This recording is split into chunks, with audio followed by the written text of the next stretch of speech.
ಇನ್ನು ಶಕ್ತಿ ದೇವತೆ ಹಾಸನಾಂಬೆಯ ದರ್ಶನಕ್ಕೆ ಇವತ್ತು ಕೊನೆ ದಿನ. ಹಾಸನಾಂಬೆ ದರ್ಶನ ಪಡೆಯಲು ಭಕ್ತರು ಇವತ್ತು ಹೆಚ್ಚಿನ ಸಂಖ್ಯೆಯಲ್ಲಿ ಆಗಮಿಸುತ್ತಿದ್ದಾರೆ.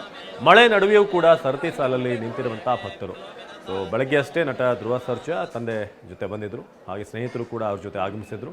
ಹಾಸನಾಂಬೆ ದರ್ಶನವನ್ನ ನಟಿ ಮಿಲನಾ ನಾಗರಾಜ್ ಕೂಡ ಪಡೆದಿದ್ದಾರೆ. ಸೊ ಹಾಸನಾಂಬೆ ದರ್ಶನಕ್ಕೆ ಇವತ್ತು ಕೊನೆಯ ದಿನ. ಸೊ ಹಾಗಾಗಿ ಇವತ್ತು ಬಾಗಿಲು ಬಂದಾದರೆ ನಂತರ 1 ವರ್ಷ ನಂತರ ಮತ್ತೆ ಓಪನ್ ಆಗೋದು.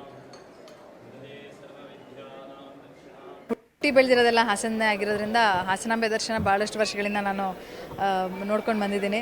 ಬಟ್ ಇವಾಗ ಎಲ್ಲೆಡೆಯಿಂದ ಬರ್ತಾ ಇದ್ದಾರೆ, ಅಂದರೆ ಬಹಳಷ್ಟು ಲಕ್ಷಾಂತರ ಜನ ಬರ್ತಿದ್ದಾರೆ. ಹಾಗೆ ಅರೇಂಜ್ಮೆಂಟ್ಸ್ ಕೂಡ ಭಾಳ ಅದ್ಭುತವಾಗಿ ಮಾಡಿದ್ದಾರೆ.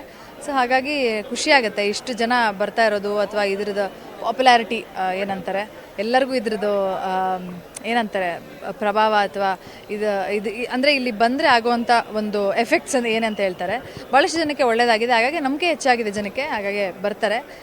ನನಗೂ ಲಾಸ್ಟ್ ಇಯರ್ ನಂಗೆ ಬರೋಕ್ಕಾಗಿರಲಿಲ್ಲ. ಸೊ ಈ ವರ್ಷ ನನಗೆ ಬಂದು ಬಹಳ ಖುಷಿಯಾಗಿದೆ ಸರ್.